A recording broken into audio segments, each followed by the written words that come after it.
Since it's winter, I'm wearing leggings and shirt top. Okay, so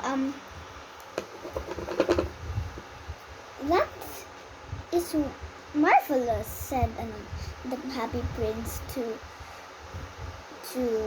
the swallow. But what is more marvelous is the suffering of men and of women. There is no mystery without misery. There is no mystery if there is no misery, I think. I think that's what he said. Alright, so then the Happy Prince said to the swallow, "Little swallow, fly over my city and see what is happening."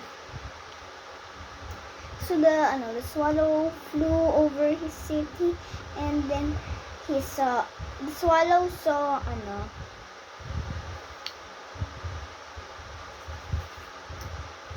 do you call this? Oh yes, he saw the rich making merry, yeah, they were happy. But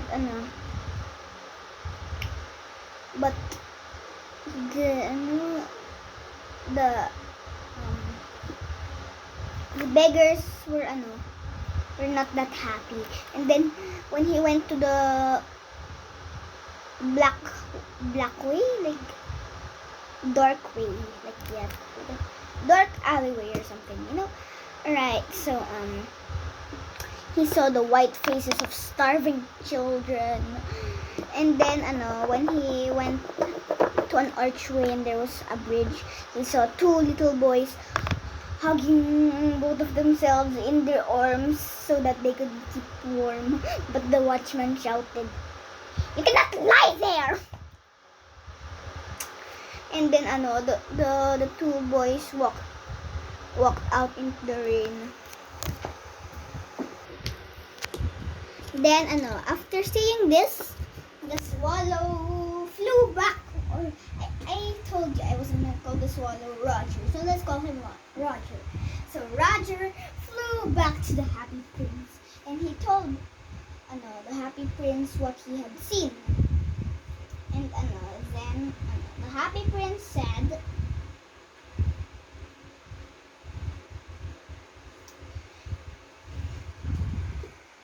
"You shall bring. I am covered in fine gold, aren't I? You shall bring leaf by leaf the pieces of gold to my poor." So the swallow followed this, of course. Then leaf by leaf, Roger picked them, the golds. But now, oh wait, the reason why the Happy Prince wanted him to pick the gold, he said the living think that gold will make them happy. Okay.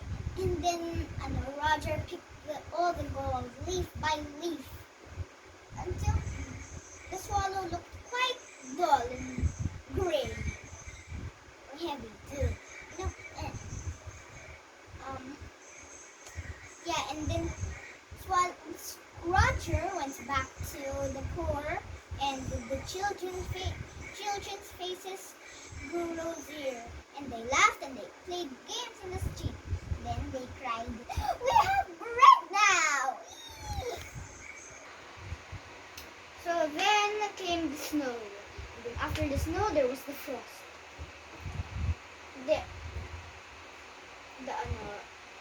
Everything looked like crystals, and the ice daggers, the icicles that were on the eaves of the houses, they would look like crystal daggers. And everyone was dressed in fur and and the boys would wear scarlet caps so that they could keep warm, of course.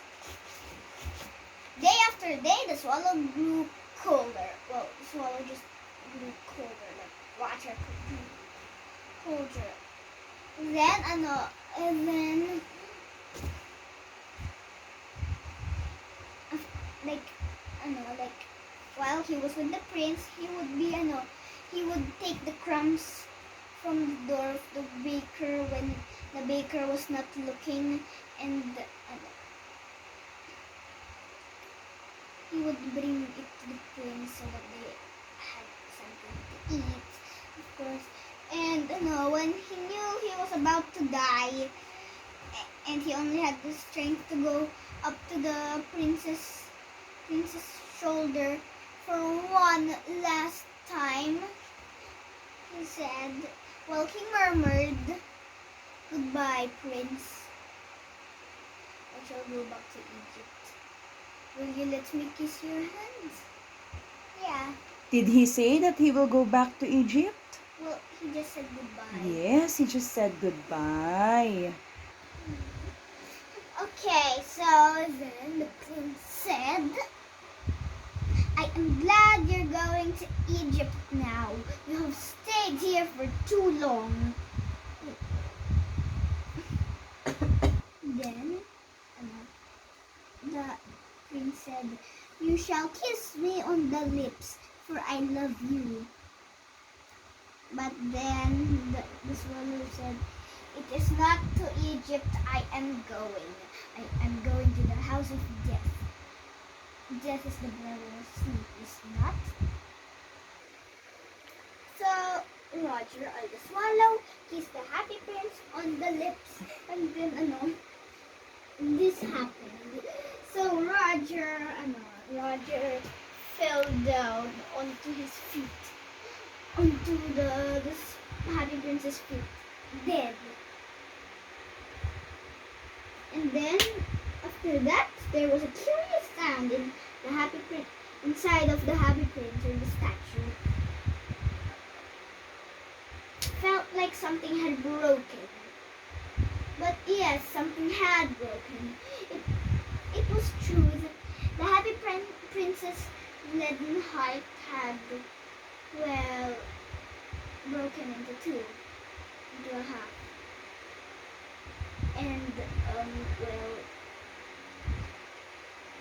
it was like a very hard frost.